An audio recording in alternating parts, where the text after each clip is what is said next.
ja sam Milica Kos, dolazim iz Laktaša i pohađam ugostiteljsko-trgovinsko-turističku školu u Banja Luci.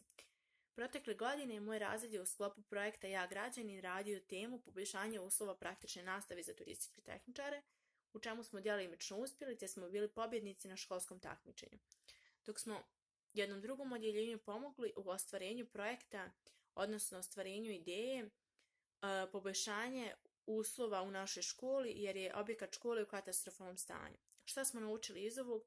Naučili smo da naše nadležne, nažalost, apsolutno i potpuno boli briga za stanje omladine u našoj zemlji, posebno nas srednjoškolaca, te da nas ne smatraju mnogo bitnijim i ne shvataju da smo mi upravo budućnost.